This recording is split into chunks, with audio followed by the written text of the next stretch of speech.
Hey guys, hope you're all doing well. So it's been a while since I've done a discussion video. But yeah, I'm back. So yeah, I'm doing one. And today we're going to be going over the MCU Spider-Man 3 plot leak. Now, take this with a grain of salt because this could be real.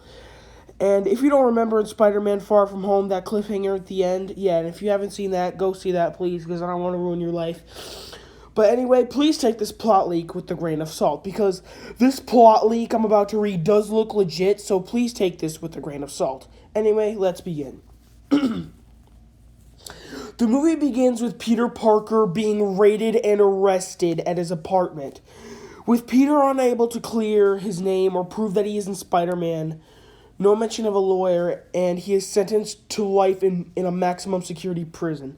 Now, take that line with a grain of salt. No mention of a lawyer. Now, guys, just because they don't mention it does not mean that they're in the movie. Now, I have two people that could be his attorney. Number one, Jennifer Susan Walters, a.k.a. She-Hulk, but that wouldn't make... But I don't think She-Hulk would make any sense because Universal Pictures has the rights to the Hulk and Sony Pictures has the rights to Spider-Man. But the second option with someone even more exciting is Matt Murdock, aka Daredevil. Now, although it doesn't mention them in this plot leak, it does not mean that they're in the movie. Anyway, at this prison, numerous inmates and even the guards are trying to kill Peter, and eventually Peter finds out it's a mysterious figure known as the Benefactor has put a bounty on his head. Eventually, a riot breaks out and Peter is transferred to a different prison for his safety. However, on the way to the new prison, the vehicle he's on is attacked by Kraven the Hunter, who kills all the prisoners and dukes it out with Peter. Though Peter does escape, Kraven has been personally contracted by the Benefactor to kill Peter. Peter goes on the run, badly beaten, serving all contact with his friends and family to keep them out of danger. He assembles a homemade suit and begins trying to evade Kraven, who keeps tracking him across New York City, almost sort of toying with Spider-Man. The Benefactor is revealed to be none other than Quentin Beck himself, Mysterio, who is trying to get rid of Spider-Man, who is the only witness to his crimes, who is eventually killed before his stages his own return. Now, guys, I don't know how stupid you are, but I believe that the end was just an illusion, okay? Because how would Mysterio send the video to J. Jonah Jameson? So, I think Mysterio is still alive. I think the end was just an illusion.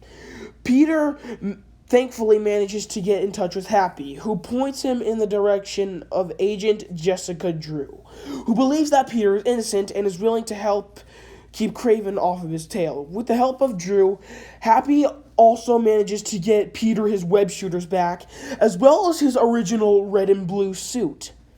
It's revealed that this is Kraven's last hunt. See what they did there? As he has been diagnosed with terminal cancer and he is savoring it. Spider-Man is his initially big score before he dies, and he doesn't actually want to kill Peter. He's just trying to drag out the hunt as long as possible so that he can savor it.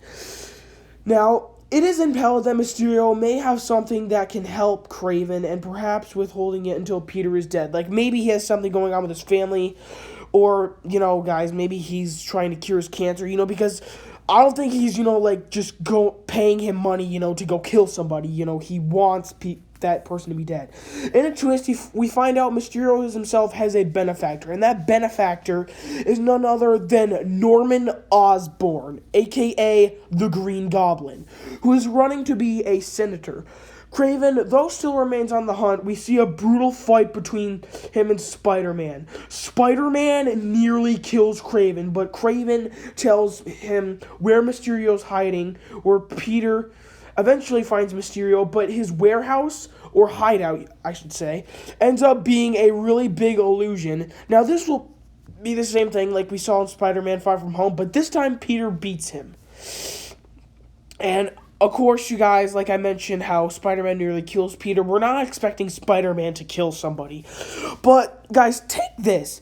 Spider-Man 3, the Tom Holland version, is said to be the darkest Spider-Man film in the MCU. Though Norman Osborn is a bad guy, Norman eventually exposes Beck as a fraud and thankfully proves Spider-Man is innocent, which shifts the public opinion heavily in his favor.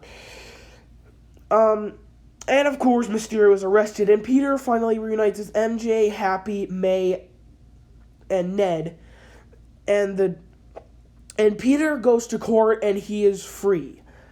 At the end, Peter visits Doctor Strange at the Sanctum Sanctorum, where Doctor Strange offers to make the world forget either that he's Spider-Man or what happened with Mysterio, or that, he killed Mysterio. Peter ponders the question, credits roll.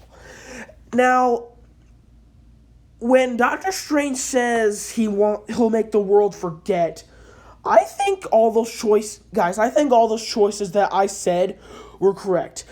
Either, he's trying to make the world forget that he's Spider-Man, everything that happened with Mysterio, etc., etc. Although there is no mention of a post-credit scene just yet. However, I'm betting we'll probably get a hint toward the Sinister Six or Venom. I really hope it's Venom or the Sinister Six. So yeah, guys, what do you think on this plot leak? Do you think it's real or do you think it's fake? And if it is real, would you enjoy this movie? I would actually say yeah. If this plot leak ends up being true, I would watch this movie. Anyway, guys, I hope you did enjoy this video. Like, comment, subscribe, possibly share it with a friend, and turn that notification bell on when you subscribe, and I'll see you later.